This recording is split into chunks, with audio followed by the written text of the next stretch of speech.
Welcome to Ponchatoula Live, the show where we make it easy for you to connect with the people of Ponchatoula. I'm your host, Parker Layrisson, and today I've got one of my favorite people in the world, an outstanding guest, a dynamic person. She is a leader at work in corporate America, in our school where she's raising two cute little ones at St. Joseph's School with her awesome husband, Matt, and on the basketball court where she is my basketball wife, if you will. She is, of course, Coach Lindsay Stogner. Coach Stogner, welcome to the show. Hey, Parker, thank you for having me. I'm so excited to be here. Well, I'm so glad to get you on the show. You're such a fun person. And of course, I've been seeing you at school through preschool at Strawberry Castle to the carpool line and spring fair at SJS now. But where we really spend our best time is on the court, on the sidelines on the weekends. We've had a lot of fun the last couple years coaching basketball together with our dear friend Marshall Graves. So we'll dig into all that later. But for now, let's just kick things off with you telling our viewers a little bit about yourself. Yeah, thank you. And I think that's like my favorite title I maybe have ever held other than mom is, Coach Lindsay. It's so fun when I see the kids at school or just around and they're like, Coach Lindsay, what are you doing? So thank you for sharing that with me and giving me that opportunity to coach and really become friends with you and Marshall. Through that process. So I am, as you said, I've been a resident of Ponchatoula for about 10 years. And so my husband, Matt, and I'm from the north end of the parish. So we have a lot of friends that will, they joke with me because I always say, oh, I'm not from here. And they're like, no, you act like you're from like some other state. You're just from Independence. You just live up the road. You and my wife have known each other forever, right? You guys have such a tight-knit community in Ponchatoula. And so I sometimes say a Yankee. I grew up in Tickfall. My parents, Brenda and Terry Tarpley. My husband's from Albany, and we just kind of knew, I think we felt when we were getting married and looking for a place to make our home, that Ponchatoula was really where we felt really grounded and felt like we could really raise a family. So yeah. But you guys have been well known, as I'm learning more and more as we've become friends, here and kind of all over. I think of, for example, when I take my sons into Covington for swim lessons every summer with the legendary coach Bill Babcock over there.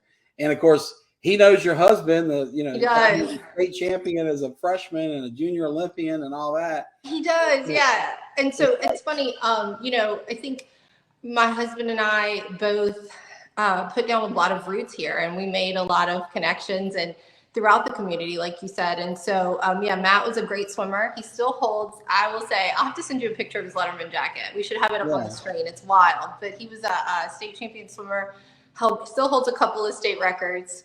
And, myself included, I've been here. I think we've both moved away. We both worked outside of the state of Louisiana, and then we came back. And so that's how we came together, too. And I've been with Neal Corporation in Hammond for 13 years, which is wild. So my work joke is that I've been married to Neal Corporation longer than I've been married to my husband. That's great. Well, you mentioned that because I was about to follow up, the Matt comment with, you in addition to him. So the coach that we use for swimming knows him. My high school babysitters know you, the Neal girls, Marty and Laurie Neal, who were cousins and the granddaughters of the founder. And, they just think the world of you. And it's like, wow, these guys all know you. I look back adore them, and I love them. I actually spoke to Lori today, and I love Lori. She's we leave every conversation with "I love you," and that's a genuine, and I've watched her daughter grow up and get engaged, and we go to church with her and her fiance, which is wild because when I met Lori, her little girl was just I didn't have kids, I wasn't married, they were at our wedding, and so my husband. Can I share a quick fun fact with you about Shelby? So of course, Laurie's literally, we've called her sister our whole life. She was our next door neighbor, our babysitter, my dad's assistant for 20 years or so. But so we've known Shelby since she was a baby, loved her. She was my son Luke's babysitter when she was in college and he was a baby. But I just learned this week from somebody that you and I both love, Michelle Sellers. Shell is the boys and girls that took her. So she tells me Shelby was the first student that she taught at Strawberry Castle to make 100 on whatever exam those state examiners come through and test the kids. Yeah. She's been a superstar since preschool. And you're right. She and her husband, Nathan, they've got a special connection. They've been dating since like 15. A long time. Yeah, they have. And that doesn't surprise me about Shelby. She's always been dedicated and streamlined and great kid. Great kid. So it's kind of funny that although, you and I and Matt and I just became friends here in recent years. Mm-hmm. It's funny, you find these old ties, and it's like, oh yeah, you're coaching basketball. Who with? Lindsay, and it's like, oh yeah, I know Lindsay. And I'm like, wait, what? And it's really funny as well. Like my husband, I think I knew your wife. We went to high school together, which is another crazy connection. And so then Matt and you really became friends, and I feel like I kind of stole you a little bit. And so when well, you stole his job. Matt was the assistant, the coach last year, and he got bumped. But it's fitting because you were a basketball superstar, and you're right. We mentioned his accolades. He was an incredible athlete. But right guy, wrong sport. So Matt, no offense, but we were happy to upgrade to the better looking, better basketball suited coach we have here. And, I think he was happy to have me off his plate for a couple nights a week helping you out, Yeah, oh no. And what was funny too is, as you will recall, my son Luke saying that you were his favorite coach, not Coach Marshall, who he's had for 2 years and who's endured a million things, or me as dad. He calls me the water boy. But look, while we're talking about people we love in the community, let me throw up a few comments here, because right here out of the gates, you are already super popular. Bonnie Bennett. Hey, Bonnie. Speaking of great moms, she says Bennett's loving this. So Bennett may be our youngest viewer tonight. I'm sure Sadie's probably watching. But maybe, and Bennett is actually, we talk about connections. Bennett's actually on our baseball team. So Matt coaches the team at Park. Cool, and Bennett's our actually rock star right fielder. So he's in right center, and that kid, he can throw a bomb from the fence all the way to third base. It's wild. So he's got a hose out there. 7 years old. Yeah, like Roberto Clemente style, gunning him down. Definitely. And that's cool. Bennett's a great kid. Great kid for sure. Mm-hmm. And he was a good basketball player too. He wasn't on our team, but we enjoyed playing against him too. So really he was a fierce competitor. And I've always loved that kid. His name for his grandfather, his mom was a Bennett, obviously. But Blake, his grandfather, was one of my mentors early in my career. I worked for him one summer, like on the top floor of One Shell Square in New Orleans. He was one of the biggest time corporate lawyers Louisiana ever had to offer. And just a really nice guy, really, really great family. Speaking of great family, Nicole Brown Lauza. Nicole, good to see you. Of course, your husband and I, we were roommates at the Super Bowl when the Saints won. He and I grew up together. Our families have long been friends. But I love chatting it up with your mom, Nicole, at the dentist's office. She does a great job with Dr. Mike Hay. Her mom is precious for sure. Yeah. And I actually went to school. Nicole went to school with one of my sisters, and I went to school with her brother. So we actually are from that same area as well. So Cool. Thanks for watching. One that's tight with you and tight with my wife, Laurie Shear. Yes. Hey, Laurie. Thank you. Laurie is actually my neighbor, and in another connection that you know about. So her husband is my physical therapist. He's awesome. Joel. Yeah. Joel is an incredible therapist. Ochsner's lucky to have him. Really good guy. Laurie and my wife worked together in the school system in Livingston for years and years. And Brandy really misses you, Laurie. She loves her new job. She wants to spend her whole career, helping the junior high and those kids there. She loves being here in Ponchatoula. The commute's nice. But know that she misses you and the rest of the team, and she's looking forward to taking you guys to lunch once y'all get out for summer break. Look at this, one of our best guests on the show ever, Leslie Satoon. We love Leslie. So we were so fortunate. Hey, Leslie, we were fortunate when we moved to Ponchatoula, and I think that's one of the reasons we've been so happy here is Ponchatoula is such an amazing community. And I've always said that about Tinchbo Parish, and I've always said if you love it, it's going to love you back. And the weirdest twist of fate, when we moved to Ponchatoula, we were looking in this neighborhood, and we wanted to see this layout of this house. And so this family agreed to let us, look at their house layout, see if we want to build the same house. And we knock on the door, and it's Jennifer and Andy Satoon, who I worked with Jennifer in college. She married Andy. Brett and Leslie Satoon at the time lived right next door to them. And then across the street, the next family to build in that neighborhood was Jeremy and Julie Pelche. And then next door to us was Lori and Joel Shear. So that is so cool. I don't think that you could hit the mother load in neighbors. You couldn't have done any better. I grew up with most of those folks, and they're great. And speaking of that, guess who's next in the comments here? None other than Julie Pelche. Julie Pelche. So I have a neighborhood husband and wife, Julie and Jeremy. So my husband, my basketball husband, you. Jeremy's my other husband. Yeah. So, and Julie is absolutely, she is, I feel like my kids are so blessed to have Julie Pelche. And Julie, she will come over and say, Miss Julie got you something today. And they call her Juju, and they're they'll just go over and they'll run across the yard in their underwear. And I'm like, you can't go over there. And she's just well, I know really my boys great. loved her when she was at Strawberry Castle. She's awesome. And of course, her husband, Jeremy, and I went to high school together.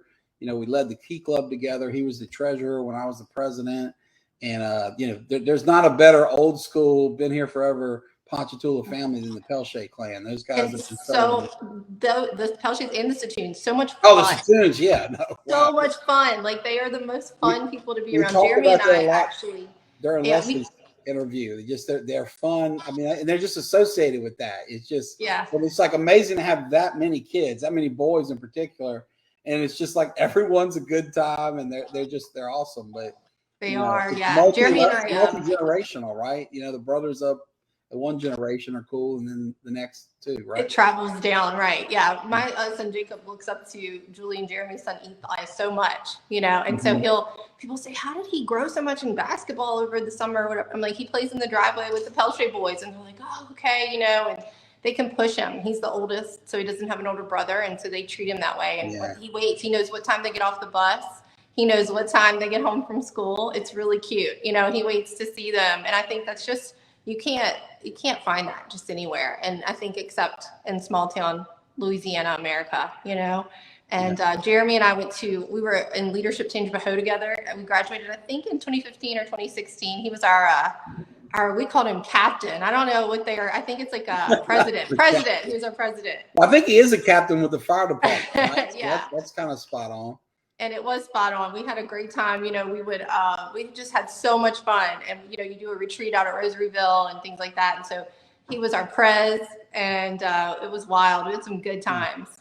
Well, do me a favor, if you don't mind, and tell our viewers about the program, Leadership Tangible Hope, because I agree with you. It's an incredible program. I'm embarrassed to admit I don't recall what year I graduated. It could have been 2009. It could have been 2011. I could tell you tons about it. The people that were with me, you know, from locals like Chad Richard and Wesley Daniels to, you know, friends that I made from all over the parish. But it's an incredible program, but I don't think everybody kind of knows about it. So would you mind just giving us a brief primer on what Leadership Tangible Baho is? Definitely, yeah. And so Leadership Tangible Baho, I think it's just an amazing organization. Nick Gagliano, I think, really does a lot to get it out there. And it's for people who are young professionals or even, you know, mature professionals in the community of Tangible Baho to experience different avenues. So everything from agriculture all the way through, you know, distribution. And there's so many distribution and supply chains in Tangible Parish that you don't realize, you know, Neal Corp being one, but a lot of people don't even realize Neal Corporation distributes Aveda products in Hammond, Louisiana. And so everything from, you know, local government to just small business. And so really once a month, you as a young professional or a mature professional are able to go and experience a different type of business in the parish. And so you actually get your name out there, you represent the company you work for. So I did it with a dear friend of mine, Candace Corona Sledge, who went to high school with, really good friends.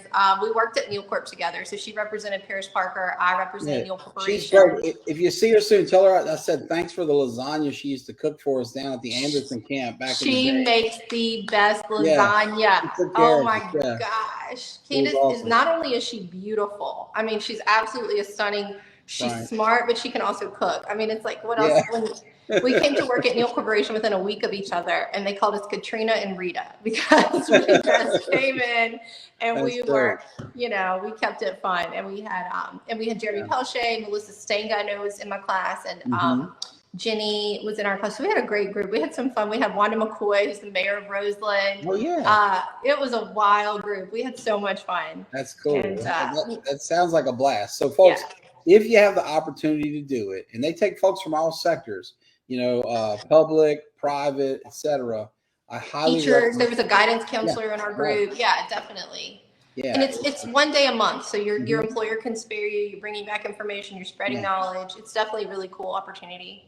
And if there are any employers out there who may have people eager to do it, and you're thinking, well, I don't want to spare a key employee for a day a month, trust me, you will get return on that investment because they're going to come back with major league contacts that are going to last. I mean, the kinship, it's like being in a fraternity or sorority or something, you know, you just make these lifelong friends like you would on a sports team or something. But then also you go everywhere, you see everything. And like you said, you want to see the belly of Neal Corp or something else, North Oaks Health System, etc.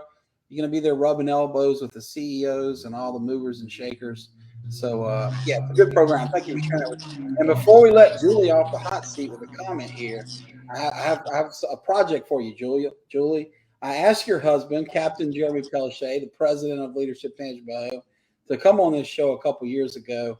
And he was a little busy at the time. I hear he's warming up to the idea, but I'm going to ask you and Lindsay to keep twist his arm a little. I think we may have. I think between his first wife Leslie, not real wife, but first neighborhood wife Leslie, twisting both arms, and then me, I think, and then now Julie, we got him. So. Yeah, we should be able to get there.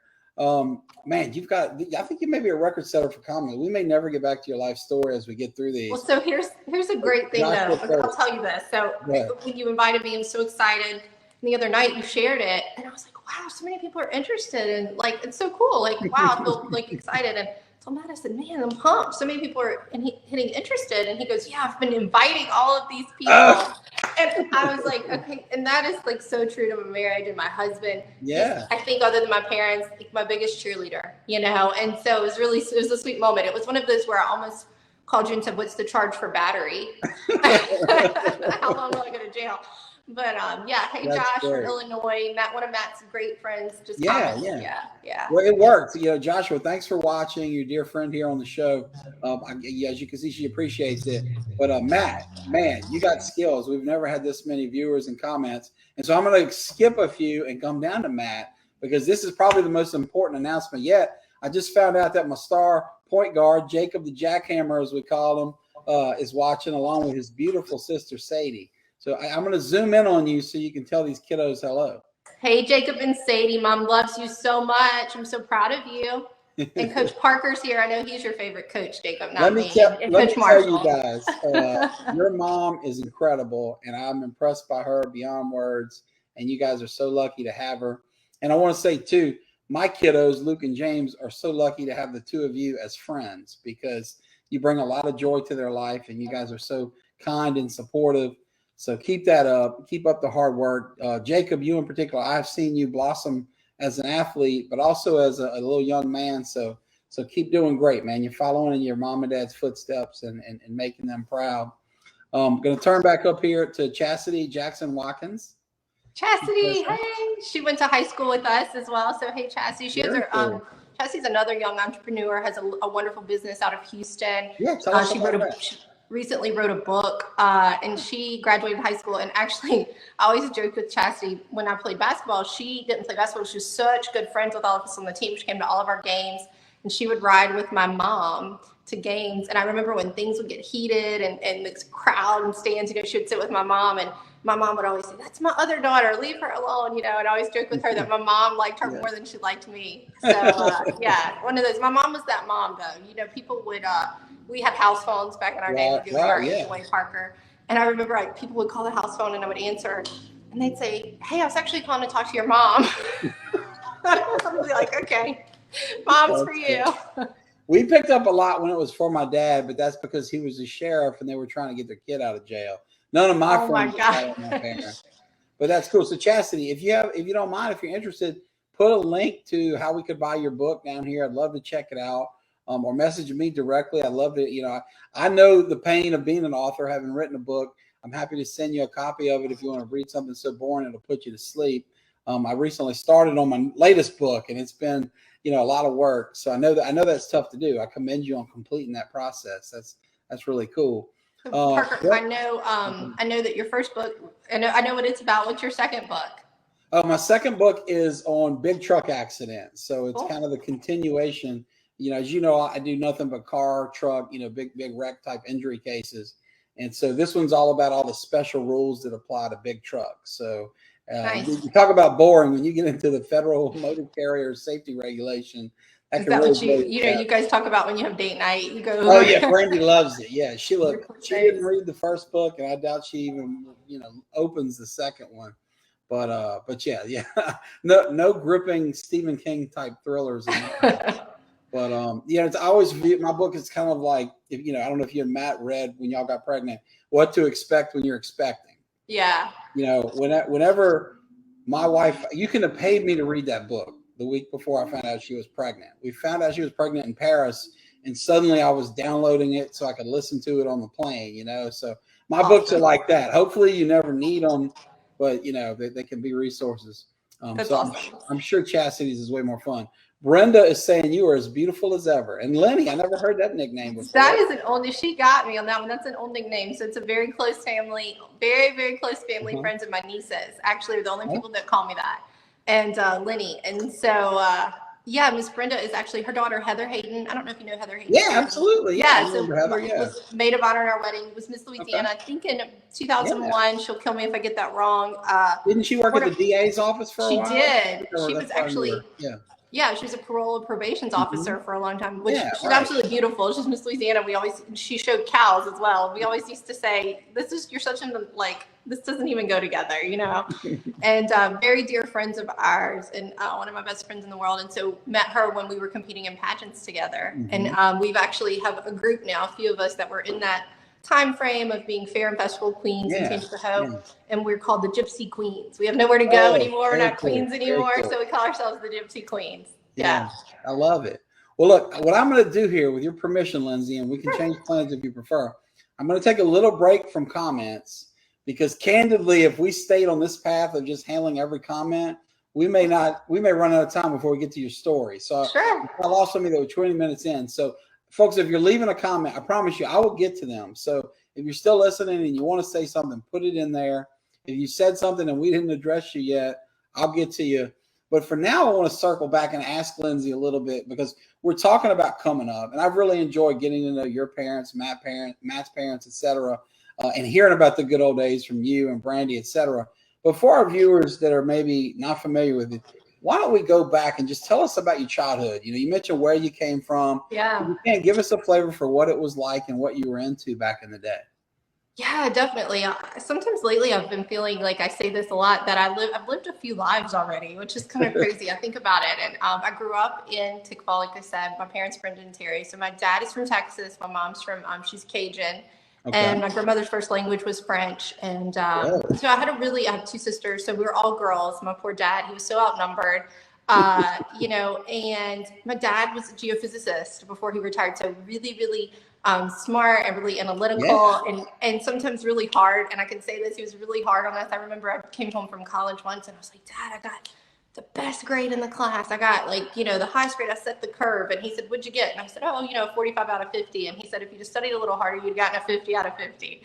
And I was like, yeah. So you were like living as a kid of Big Bang Theory type thing at your house. That's wild. Right. And so, and my mom, you know, she was an avid sports lover. She loves to cook. She loves to dance. And so she was really the one who we got our love of sports from. And, you know, she was the one that really got us into it. And so I can see that when she's on the sidelines now. You know, see it, right? Yeah. Baseball together, you know. So we played in a basketball tournament at our church recently, and I tore my ACL, as you know, and she came to watch for a little bit with the kids, and I took a shot. A good friend of ours, Jesse Brown, and Matt, myself, and DJ Derek Godin played together, and I missed a shot, and I hear this voice yell, Lindsay, you didn't use the backboard. And it was as if I had been transported to like 1998. But so grew up playing sports. My parents were really supportive.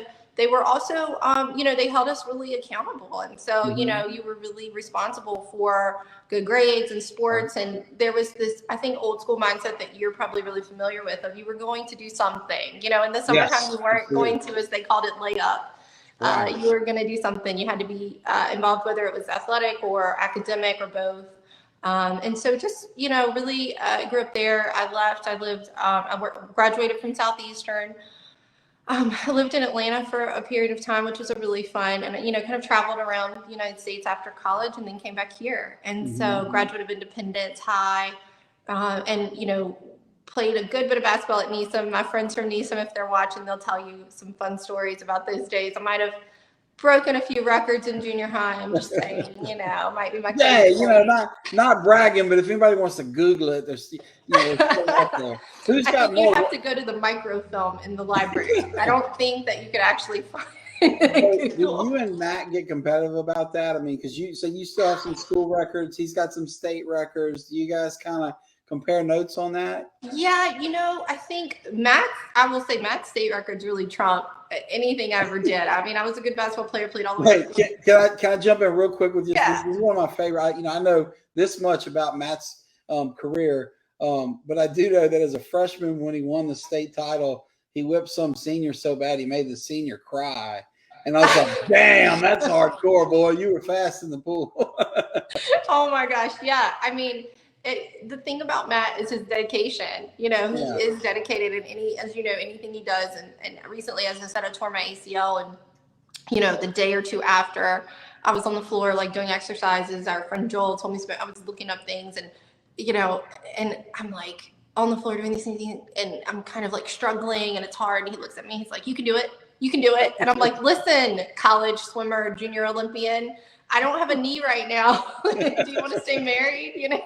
Right, But definitely we get a little competitive. We'll play a little one-on-one in the driveway. Yeah, we get a little competitive, mainly when we play games. And I pick on my father-in-law and Matt, their side of the family, the Stogners. They like to cheat when they play games, and Jacob gets that from them. They cheat when they play. We have game nights, we're big on game nights. But you have to watch those Stogners, especially when it comes to card games. Got a few extra aces up the sleeves. And counting. I wouldn't be surprised if they're like Rain Man, like counting cards. I mean, they are serious about a card game in the Stogner household. And really anything. You play like bingo with the kids. They're pretty serious about it. And Jacob has learned that. Now, Mercedes, she's a little more, she's like, But Jacob, he wants to win it. Yeah. Jacob's a competitor, man. I've noticed that even when we just go, say, to play tennis on a Saturday morning, and Luke's out there not even keeping score. Jacob's like on it. He's got it locked in on every point. And I'll say that was one of the things that I wanted to tell you. I loved coaching with you because I'm out there. Marshall and I were like super passionate. And then you were kind of this balance, which was really cool. So you'd be on the sidelines with the kids, and I would hear you, and you would be, they'd be upset. That ref didn't call this. They're 5 and 6. Like, what do they even know?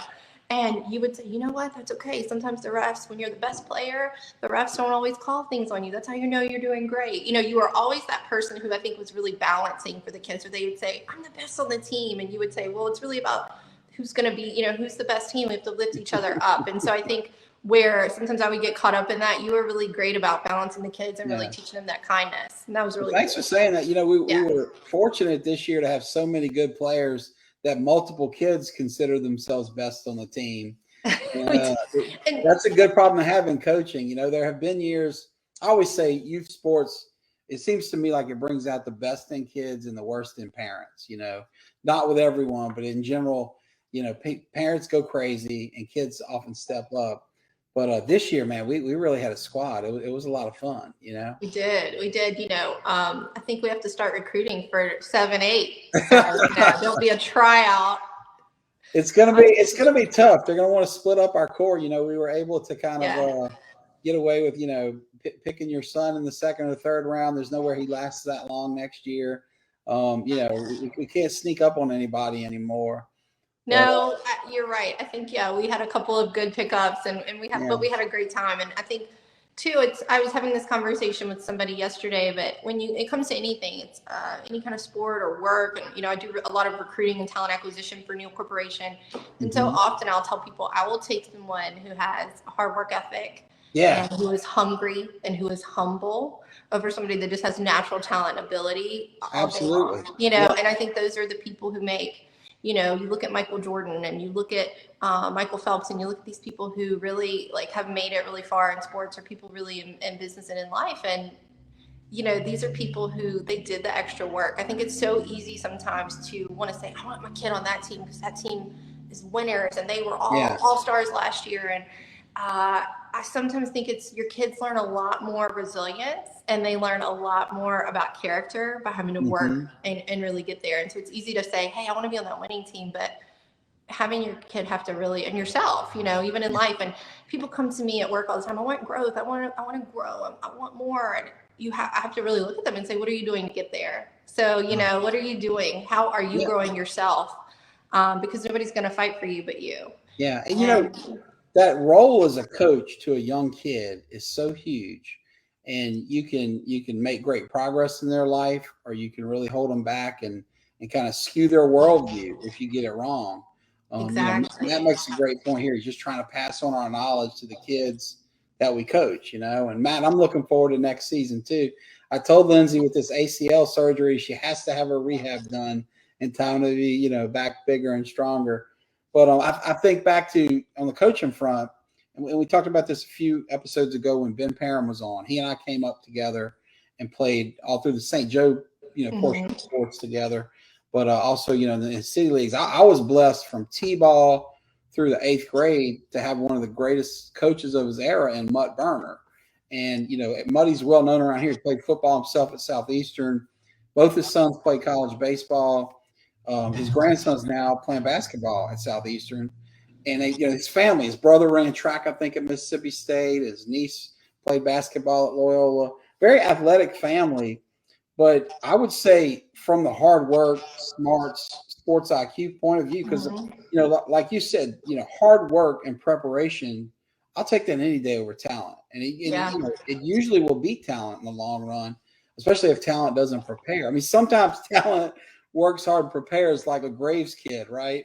And I think they just got a little extra when God made them. If Alan Amora or even Marshall, even Marshall is he's still incredibly athletic and absolutely. And Amy and his wife, she's an amazing athlete, And I think you're so right about sports, but it's also like that in life and in business, right. And you really have to. You can't prepare for everything, but you can have yourself in that position for when that door opens. You're able to walk right through it, and it's there. And I think that's been the fun thing in life. For me with sports, with pageants, which is a crazy thing. People think that's something. I was able to compete in Miss Louisiana. All of those things, you don't do that with without a lot of preparation. I think again, people don't realize it's kind of like people don't realize that's a sport, a bit of a sport, and it takes a lot of preparation, and you have to really know your stuff. You get asked a lot of questions. You have to be really prepared to do a lot of extemporaneous speaking and really be off the cuff, but really be genuine. I think when you're up and vulnerable on a stage like that in front of people, they're going to know if you're not who you say you are. And so that integrity, you have to really have a lot of self-awareness and understanding, and it's really fun. You prepare physically, you prepare mentally, and you make some of the best friends that you've ever made in your life. I was telling you earlier, we were talking, I wrote my senior thesis for my graduate studies about why women compete in pageants, because it's really a crazy fact, but I think you're 40 times more likely to have a son play in the NFL than you are to have a daughter win or compete at Miss USA. Wow. And so when you think of the ratio of people who compete and don't win but continue to compete, so I really wanted to understand that, and actually was interesting simultaneously with competing in Miss Louisiana, and my thesis was one of the top 5 in the College of Arts and Sciences. It won an award, and a professor said, he said, anytime you can have butt glue in the first paragraph of a thesis and still have a good thesis, you deserve an award. But when they talk about getting someone's attention, right? Yeah, that's that gets their attention. But you got the real thing. Yeah, you got to back it up with some data after that. That's exciting. Well, I want to share here. We got a comment coming in from one of the dads that we coached. We coached Mason Kirsch, his dad Andrew. Andrew, first of all, congrats on being the new vice president of the State Boards of Parents Home and School. He'll be working with our good friend Leslie as a president. Yeah, Leslie was reelected. Congrats, Andrew. She was reelected as president unopposed. That's she's did a great job. Yeah, Andrew's he was great this year. I'm on the fair board for St. Joseph's Fair, and he would come by the booth during the weekend and he'd say, "Hey, do you need this? I have somebody that'll donate this." He's a guy that's really willing to help and has a great heart, and his son really reflects that. And you and I loved coaching Mason, but our favorite thing about Mason is actually his dance skills. Oh my gosh. Andrew, will you please sell me what is it called? The data for that dance video we took? We need to give him some NIL money because I could see him going. But he's going to be our NIL kid. He's maybe the smartest kid I've ever coached. He's pretty, I mean, he's got a really high IQ for understanding. And the thing I loved about Mason too, willing to work hard, willing to listen, but he would be out there telling other kids where to go. Right. hey, that's your spot, that's your spot. And it really said a lot about how much he was paying attention. Yeah, he was a great kid. So thanks for sharing them with us, Andrew. That was a trip. Just a great kid, been a great friend to our sons. Yes.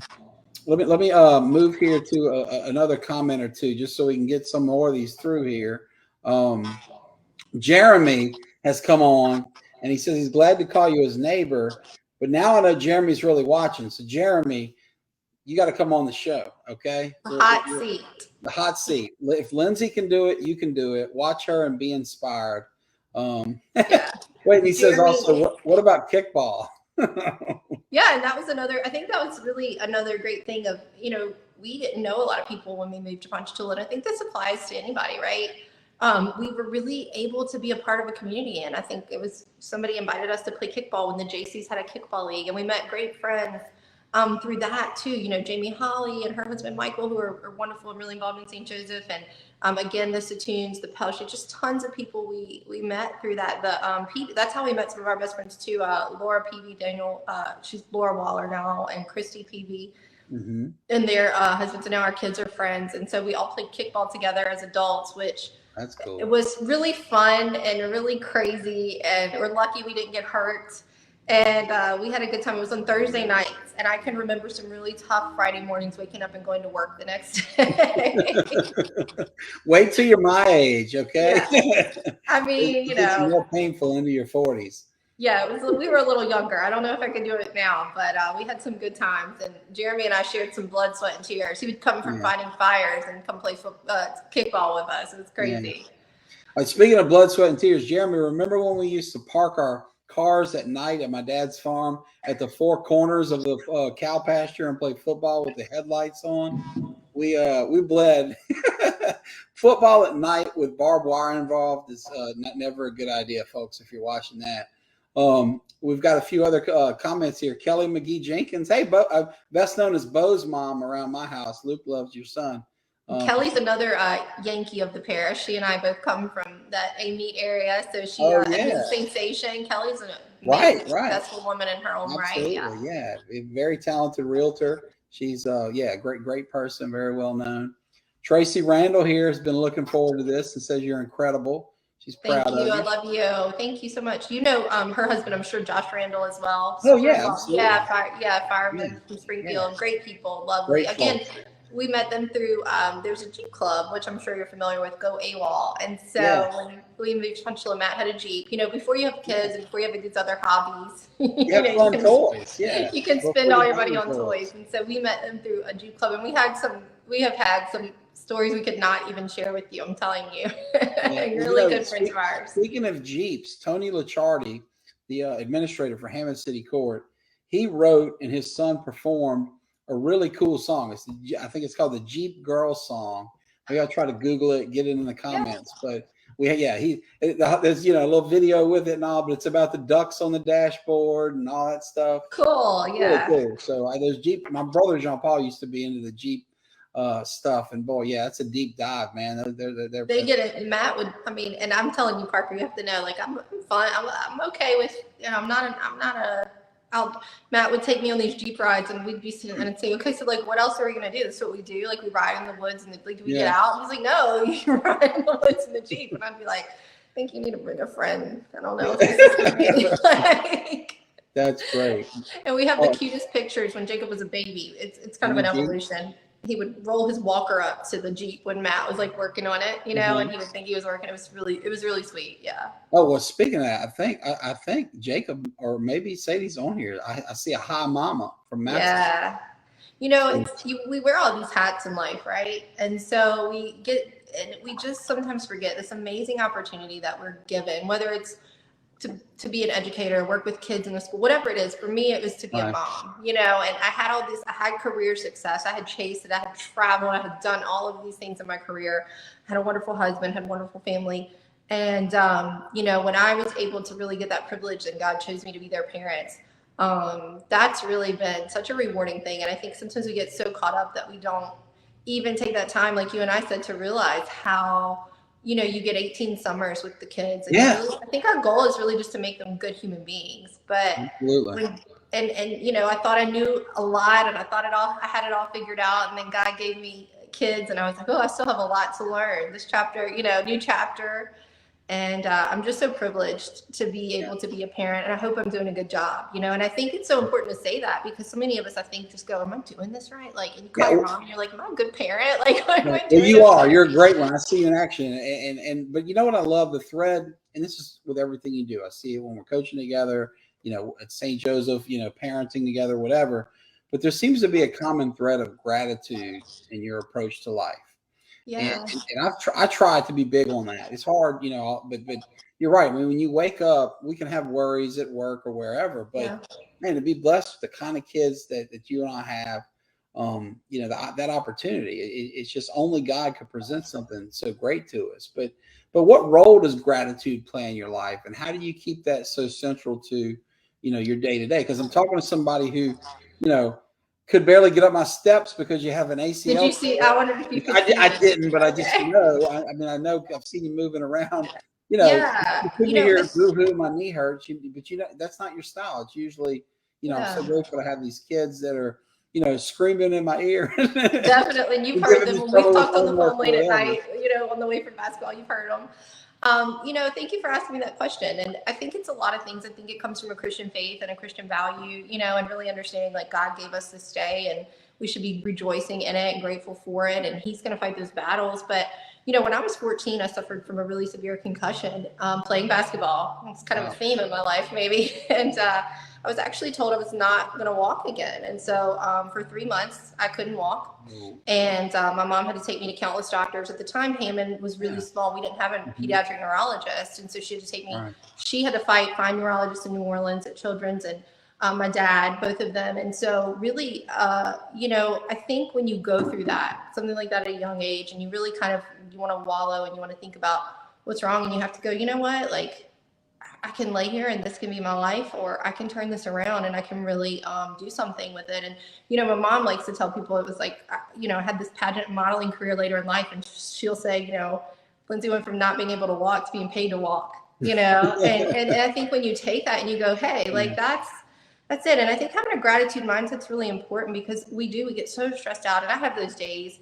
And there's a lot of stuff I like to read, Mel Robbins. If you guys are interested in self-work, Mel Robbins is really cool. Brene Brown.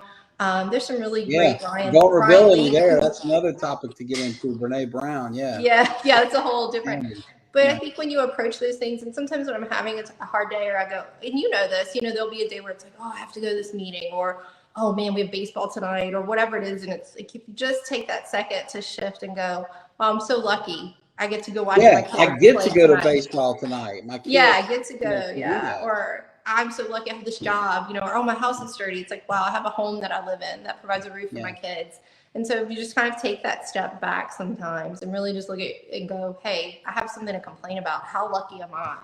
Or those things that I'm wishing, like I'm complaining about, somebody else is wishing for. And I think it really keeps you in that. And so just like, and I think our kids too learn a lot about how we respond. I could have really had this attitude of hurting my leg, and I'm not saying I'm handling it right, and I'm open to advice, but I think it's about how we respond to those things in life and those setbacks, and then figuring out.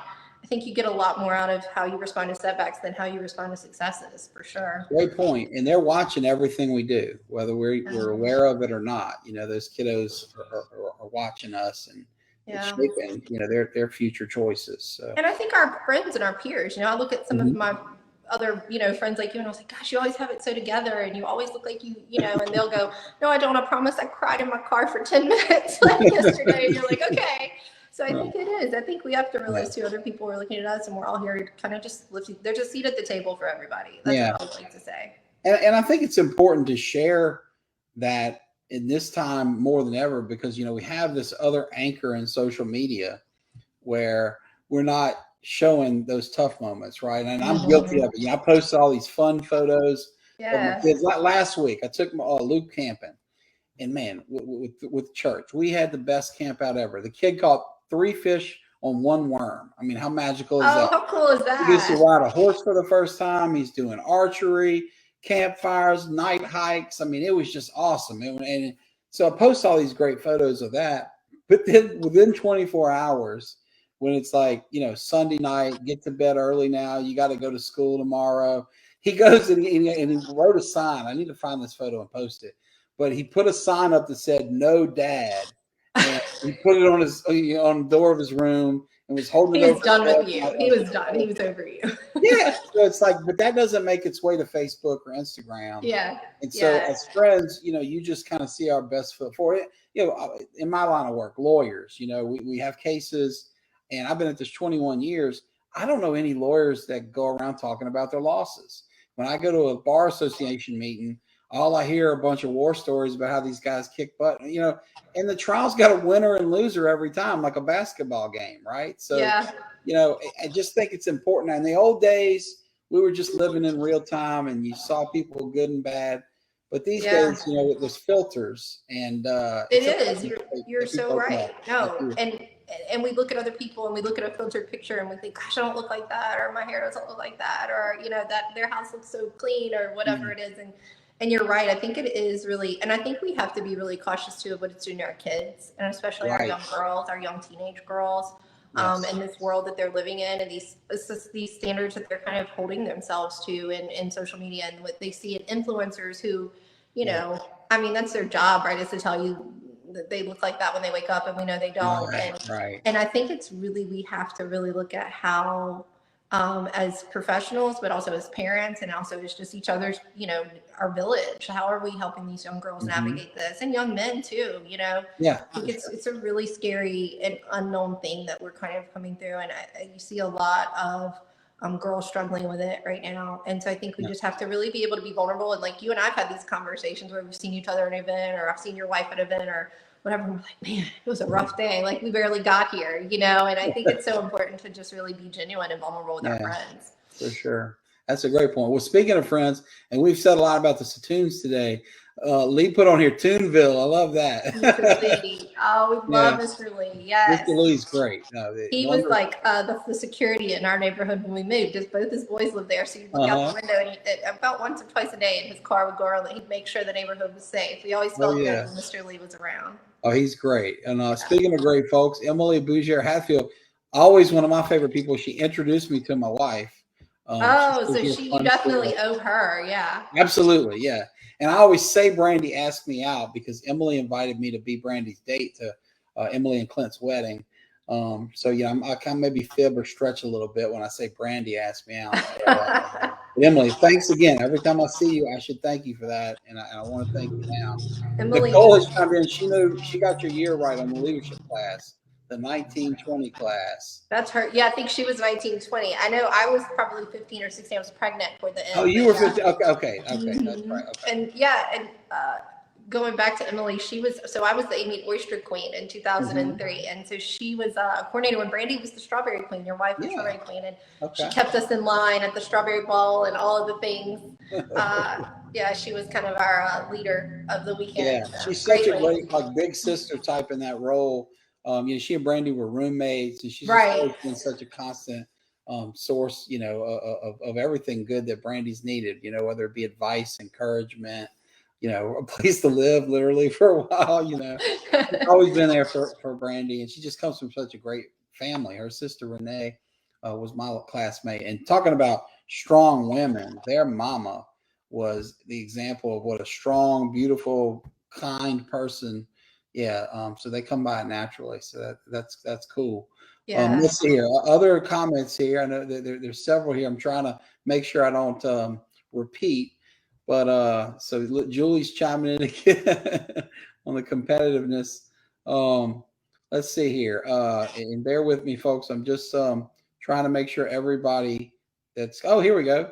You mentioned earlier the Godans, and she says Lauren says you're the best of the best. Oh, listen, that's another family who we met through Strawberry Castle, which is, and our kids have come up together, and it's interesting. Our kids adore each other. Adeline and Jacob are the same age, and she actually won the softball championship last night for her age group. I saw her showing off her bling on Facebook. She had a ring. That's a girl to keep your eye on. Basketball champion, and then softball champion. So, and her little girl Annie. I laughed too. We laughed about this, but Annie and Sadie. They're much more, they'll self-play. You won't hear them. Jacob and Adeline are both like competitive. They're out there. They want to run wild, but really precious family. And their little boy, Henry, is adorable.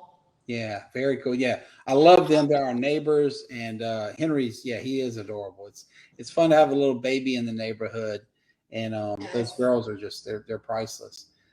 Chastity, thank you for sharing this. I'm gonna check this out after the show, and I would encourage other viewers, while you have a moment here, click on this, check it out, and buy that book. Let's help a local author. I can tell you, it's tough to sell a book coming out of Tangipahoa Parish, Louisiana. So let's give our friend all the help we can. You mentioned Heather Hayden, and here she is. Yeah, and Heather Hayden. So Heather and I, like I said earlier, again, she was Miss Louisiana 2001, and she also was a cattle show queen. She showed heifers, and still does. It's actually generational now. So she and her brother and her husband have started their own Hereford competition. Her son Pate is showing heifers, and it's really cool to see that. But we had nicknames. So Heather's actually, I'm 5'11", and she's 6'1", I think, 6 foot. And so when people would see us, they would say, "There's 5'10" and 5'11" and 6 foot." And that was our nicknames. So yeah, really precious. And she always made me feel normal, because when she would stand next to me, I wasn't towering over everybody else. Right.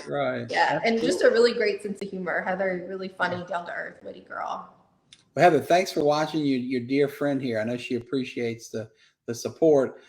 Your PT has chimed in. No kickball for Lindsay. Thank you, Joel. I'm with you. I'm with you on that. You said earlier you love the title Coach Lindsay, so Coach Lindsay it is. Listen, the orthopedic doctor said, the orthopedic surgeon said, "We'll get you back to playing basketball in no time." And I'm telling you, Parker, I had a blackout moment in this church basketball tournament. I thought I was Angel Reese. I literally thought I was like going to be on LSU. I'm telling you, I had a moment of just, I was diving on the floor for ball. I'm lucky I didn't break a hip at my age. Like, really. Well, and so, I heard you were giving them all they could handle, because, DJ, as you mentioned, was on your team. He lives in our neighborhood. And he says that you and Jesse in particular were balling. Jesse Brown had some moves, I will say. Jesse Brown's got skill. He's from Maurepas. That's basketball country. No his wife Michelle, a good friend of mine as well. And, but Jesse is great. And what I heard was you were doing so well. This is a co-ed team. Were you the only girl? Only girl, yeah. But apparently some of these guys were getting pissed that you were really handling them and scoring on them. Is there truth to that? Is that how it went down? I plead the fifth. I need my attorney present for these questions. I'll tell you that somebody did say I was the hardest screen they had that day, but I believe they were rough right back. So I'll take. Hey, if you can dish out, you have to be able to take it. I'm not going to name the recipient of this, hip check I saw go on when you were boxing out, but we were demonstrating for the kids folks one time how to box out for a rebound, and one of the dads who's helping us, big old guy, very athletic, played college football, and he had all he could handle and more from Lindsay. She went in there and threw a hip, and let's just say she came down with the board. So he's still in the hall at the gym. It's funny though. I was really shy growing up, Parker, and I played basketball, and I was recruited to play basketball, and so I started playing on these AAU teams. Played in Greensburg. Another guy, Gregory Hirsch, was like a second dad to me. I had my dad Terry, and Gregory was my other dad. He might be watching, and his girls were like sisters to me, and they had the job of making me tough. I wasn't tough. I was really soft-hearted, and I can remember this thing that I would leave, and I would get in the car and I would cry, and I would say, "Mom, the girls are so mean to me. They were so hard on me." And AAU, serious, and she would say, "You're going," and I'd say, "I don't want to go back." And she said, "You want to play basketball? You said you want to play college basketball. You have to go back." And so I'd go back, and I can remember they would just, there's things you do in basketball and ways you can kind of like get away with some things. And I remember Rodman style, right? Dennis Rodman move. Yeah, very much so. And I remember the turning point where one of the girls who had been really tough on me, she'd been the hardest on me. I thought she hated me. And she, under the goal, was doing something to me. And I got up, got the rebound, and went back down the court and came back. And I didn't say anything. I didn't cry. And she looked at me and she said, "Okay, you're tough now." And after that, it was that was what it was. I had to earn the respect. I had to earn my place, rightfully so. And you were kind of the original Bayou Barbie, right? You're not expecting it with the tall, blonde hair, blue-eyed pageant queen, right? Yeah, I don't know about, and it all kind of just happened that way. But, I think it was a really cool moment in life for me to go, they were just they loved me. They treated me like sisters. We traveled the country together. We went all over playing basketball. We played in some amazing, and but it took that for me to understand it wasn't about, and I think I took that into life too. It wasn't about, they didn't like me. It was about, you have to earn your place here and you have to earn our respect. And I think that was a really cool thing. And I joked with my orthopedics doctor, though, he has all these pictures of these Olympic athletes and these LSU and Saints football players and sensations on his wall. I'm like, well, I'm going to sign a picture of 4th place winner of the church basketball tournament so that you can put it on your wall with all these other famous people. So 4th place at the local church tournament. Bringing it at Trinity Baptist Church in Pumpkin Center, Louisiana. That's a big deal, man.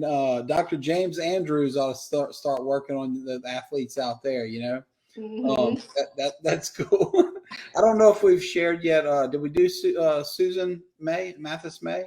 Yeah, no, we haven't. And I love Miss Susan. She's another wonderful, she is another chapter in my life where I worked at, she had a dress shop, wonderful woman. Her daughter now has a great clothing company, actually has her own clothing line, Vibe Clothing. Wow. Very successful out of, they were out of Brookhaven and Hattiesburg. And so I worked for them, and this is a really cool story, a part of my life. So Susan actually somehow I don't know, kismet, we crossed paths and at her dress shop. And she actually helped me parlay into modeling. And so I was able to, and she introduced me to Jonathan Kane, who was on Project Runway. And so I became a model for him and went to Atlanta and traveled. And he is actually still a friend of mine. And he's actually about to be on the new season of Project Runway All-Stars.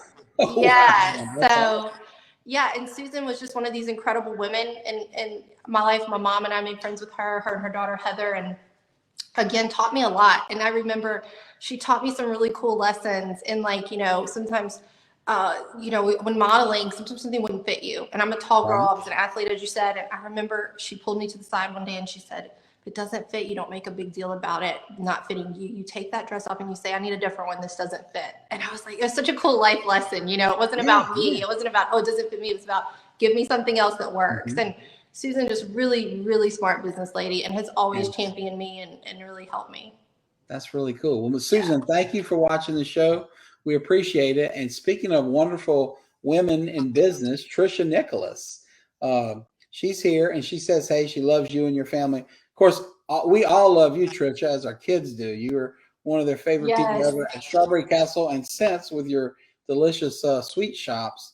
Trisha, as another one, Lindsay, I'll let you know that I've been begging to get on this show for a couple years, so maybe we can. You read my mind. I was about to say it's her turn, and Trisha is. I told her the other day when we went into the shop on Friday, she does this really cool thing in her ice cream shop. If your kids have done good at school all week and they've done everything they're supposed to, they get a little prize, and it's just like a little small trinket, but they look forward to it. And they go, "Can I get my prize at Miss Trisha's ice cream shop?" And we went in, and we were in a hurry. I was on the way to the St. Joseph Fair to do something with the board there, and they were just, Miss Trisha. And I said, you are a celebrity. Like, she is just such a kind heart.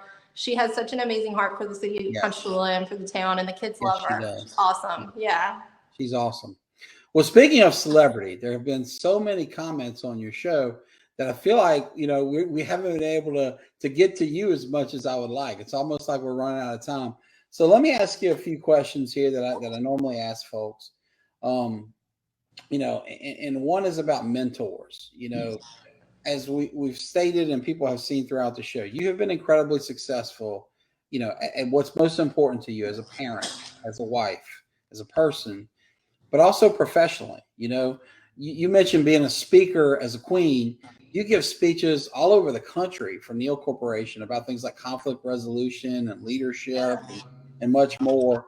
And I think folks look at you and they're like, wow, you know, she seems to have it all together. And you know, I guess what I want to ask about is mentors. Like, who helped you get there? Because, you know, we've been talking about all these wonderful people on this list, but when you think back on your life, I mean, who inspired you as you were coming up to kind of be who you wanted to be one day? Yeah, you know, and that is such a great question. And I think it is a culmination of so many of these amazing people who you still see here that are in these comments. You know, and they're saying like, hey, these people really did. I think you take these little pieces from everyone that impacts you like that. You know, growing up, I had really great parents. You know, my parents, my dad worked really, really hard. He worked, you know, in New Orleans, and he was gone most of the day. And so he's really a Mhm. provider, but he worked really hard. And so we saw that work ethic from my dad. And then my mom was just an amazing woman, very inspirational. And, you know, like I said, really came from Cajun country and really was a successful business owner. And she did a lot, just a really amazing dynamic woman too, and raised us really well. And so I think we turned out okay. But so I definitely would say my parents really were mentors to me. But I think Right. it's also, it sounds a little strange to say this, but it was a lot of people along the way and these little people. And I think too, you can always take a lesson from people who maybe you didn't have a great experience with in life too. And Yeah, certain things that, for you know, sure. hey, that's not what I want for my life, or that's not how I want things to be. And That's so a what great. am I going to do differently? And how am I Yeah. going to be better and break, you know, whatever that is? And so I think it's a combination. I'm really blessed with a lot of great Mhm. people, great church family, great friends. And you know, again, you just really looking at that adversity and saying, okay, what do I want for myself? What do I want for my life? And how am I going to get there? What is it going to take? Yeah. And then at Neal Corporation, I think I've been really fortunate to have fallen into that. You know, Deborah Neal Yeah. Baker Tell owns. us about that, your Yeah, role and how you yeah. got there. Yeah, I had a great mentor there, a lady named Elisa Quinn, really great Mhm. friend of mine, amazing woman. A lot of people know her. Angie Mack, great people Yeah, took me under she's their great. wing when I went to work there, and really taught me a lot. But Deborah Neal Baker owns Neal Corporation, she's our CEO, and Edwin Neal III, her stepson, is also a president, and they were really great to me. I actually worked at Neal, so when I started at Neal Corporation, I worked, excuse me, in their technology department, and they moved me into different roles, and they were really great about pushing me. And Edwin would come in and he'd say, "Hey, have you ever used this software before?" And I'd be like, "No, I've never even heard of it." And he'd say, "Great, you're gonna get on a plane to Vegas next week, and you're gonna go and you're gonna sell it." And I would be like, "Well, I don't even know anything about it." He's like, "Oh, you'll learn it on the plane." And so Yeah. they had this really great thing about just pushing you to do things that made you Mhm. uncomfortable. And Yeah. you know what? You figured it out and you succeeded. And Deborah Neal Baker, even in some really hard times, you know, she would give you these little life lessons where you have opportunity, you have an obligation, or, you know, just different things. And so Right. really, Neal Corporation, people often think of a small business, but it's really it's a medium-sized Oh, it's a company. It's big business. global. Yeah. Yeah. Yeah, it's a mid-sized corporation. We're For all over sure. the country. And so we do a lot of, you know, I've able to really been able to grow there. And I always say, Yeah. every time I get used to a job there, they give me a different job. You know, I just get the hang of it and they challenge me with another one. You know what I hear though is they're really good about deciding who to challenge like that. I bet Mm-hmm. Edwin doesn't do that with all or even most of his employees. He knows who he can send across the country with a day or two to learn a software that can handle it and who can't. Yeah. Right? I mean, Edwin and my brother grew up together. Our families came. I mean, that I call his uncle and aunt, aunt and uncle, and Yeah. um, Abner. Yeah. yeah, Abner and Sharon. Just he's Abner's been on the Mm-hmm. show, one of my favorite couples of all time. But my point here is Edwin's brilliant. I mean, my brother Jean Mm-hmm. Paul and he not only grew up together in the lower schools here, but they went to law school together. They were on the Louisiana Law Review together. He Yeah. went from there to Stone Pigman, which I clerked there a couple summers. Probably the most selective academically firm in the whole state. You can't get in the doors there unless you're top 10% in your law class. He's a brilliant dude. And Deborah's late husband, his father, Edwin, he was so smart. My parents had a bottling company. My grandparents did, rather. My dad, he was trying to get my grandparents, mother, and my dad and my uncle to sell bottled water in like the 60s or 70s. I mean, that's how far ahead of his time he was. They thought he was crazy. We're now poor with a defunct bottle company, and Neal Corporation's where it's at. But that's the level of brains going on Right. there. If you could see through that, that's such a, you know, Yeah, visionary. I think that's yeah, something that not absolutely. all of us have, right? We don't have that visionary mindset. At Yeah. least I know I don't. I've had to work really hard at the things Me I'm neither. good It at. makes two of us. But Yeah. there's a few things in play there. There's one, I mean, look, the brilliance to see around the corner and see bottled water as a profitable venture 30 years early or whatever. That's Steve Jobs type stuff. No, very few people have them. Maybe that's more Wozniak. But the people skills, what's built this thing, and really it's grown great even since Edwin passed away, right? Because Mm-hmm. Deborah and Edwin the third and you and others are implementing that. It's really impressive that a business. But It is, and at the central part of that business, and I think why I've made a home there, and why you hear when you talk to people that work at Neal, there's a ton of longevity. Most people average about, been here 20 years, 15 years. yeah, It's really unheard of, right? for a private company. And so it's about relationships. And, there are things I can meet somebody from Tennessee and tell you exactly what their kids' names are, that work for the company that I've hired. And they've been that way with me. When I had my son, my boss, and Deborah Neal, they came to see me in the hospital. When we got married, Deborah, Evan, they were all there. I had probably over 100 attendees at my wedding, or maybe 50 to 60, something like that. We're all from Neal, and they were more than coworkers. And so, and a great thing, they're really progressive. So when we were in office before COVID, and now we're mostly all remote or hybrid, but you were able to bring something Deborah Neal put into place was being able to bring your kids to work with you when you came back from maternity leave. So you were able to bring your baby to work with you for a period of time as a new mother, and to really ease that transition. And I know for myself personally, I would see friends and colleagues who were going back to work, and it was really hard to drop that baby off, at daycare with somebody else. And we were able to bring them. And the coolest thing about it, Parker, was that you brought your baby to work, but it wasn't the babies were not in a daycare. Jacob and Sadie were not in a daycare. They were with me. I had a swing, I had a crib, cool. I had a pack and play. But the best part was that you had a village. So you were this new mom, and you were tired, and you were still trying to get your job done. And you just had these people who would walk to your desk and just go, "Hey, I'm going to take the baby for a little bit." And then you would go, "Hey, I haven't seen my baby in 2 hours." And it was this amazing thing where somebody would keep them for a few minutes, and then this other person, and they learned. And we have videos, especially of Jacob. He would take a walker, and he would go down the halls, and he would go into a cubicle, and then when he was done, he would reverse, go out, go into the next cubicle. And some of the pictures, I bet with their big blue eyes, they had every person on the staff. Both my kids. I can remember going and looking for them and being like, "Who has my kid?" Ross Neal would have them, or whoever. And I can remember some of the older ladies in accounting feeding them like king cake. I'd be like, "Wait, we don't have teeth yet. Like, please." And they'd be like, "Oh, they're fine."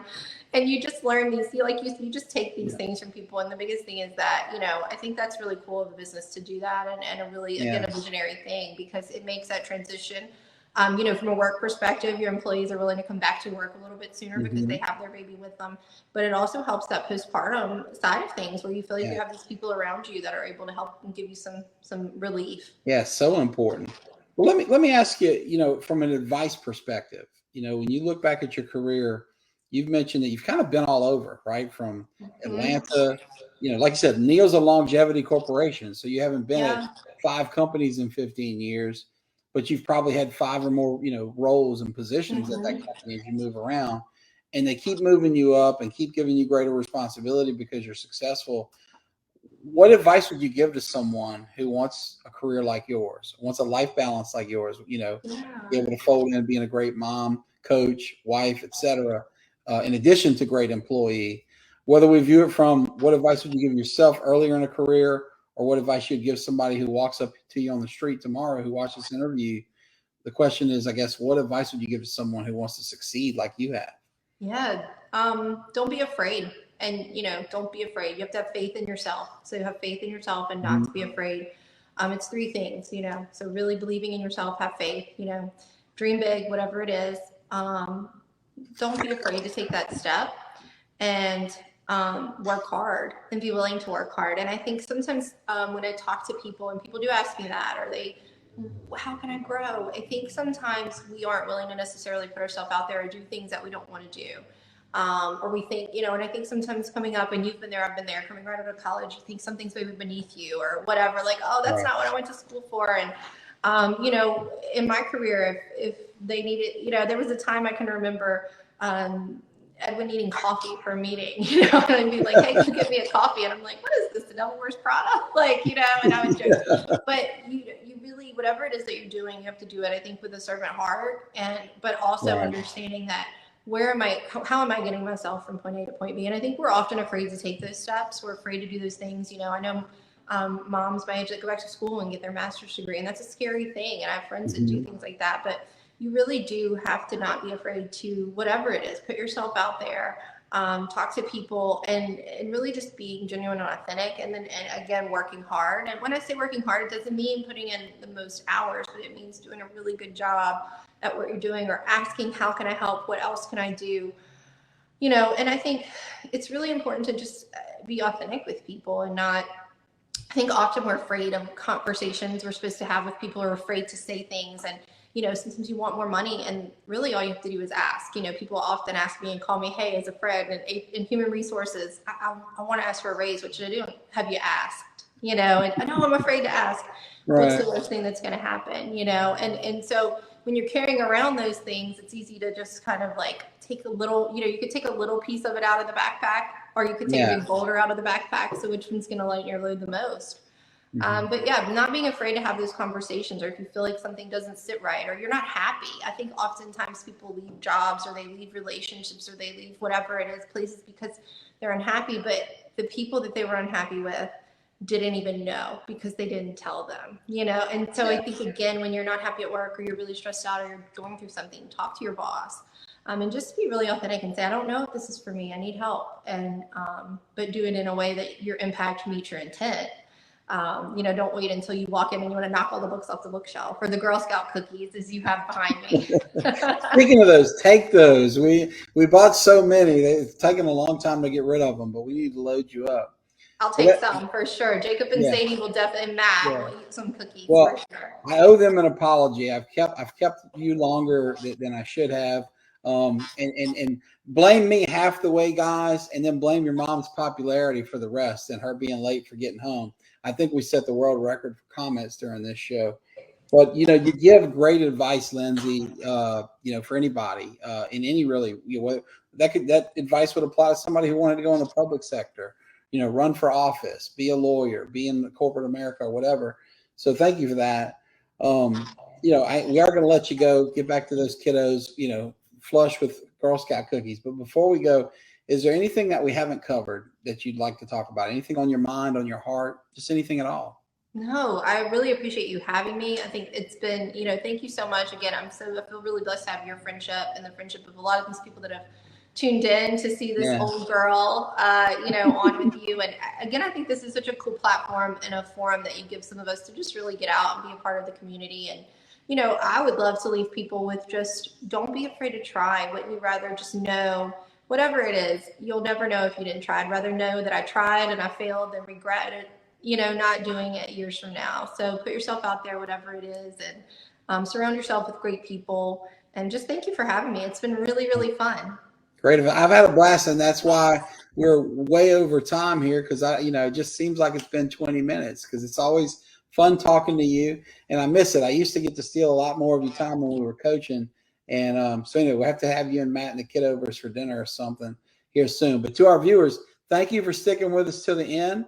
I think Laurie, at least half of the statement's right when you say we're awesome. Lindsay is clearly awesome, and Trish is loving learning about everyone on here. And we just want to learn more about you, Trish. So please reconsider my offer. I'm going to keep working on you and Jeremy Pelche and all these folks that I've asked to come on the show. And I understand it. Folks are busy. Your time is valuable. And I pick on you. I love you. Please do keep watching. If I can just give a little disclaimer, I think people sometimes are nervous. They're a little nervous. And you guys like Parker make you feel so at home. That's understandable. He leads this conversation. Parker's going to make you feel so at home. Don't be afraid. He's really great at this, and he's going to walk you right through the path. You'll feel just fine. Don't be afraid to do it. Well, thank you for that endorsement. I appreciate it. So everyone, have a great night. We thank you for sticking with us, and we'll be back here next week. Y'all take care.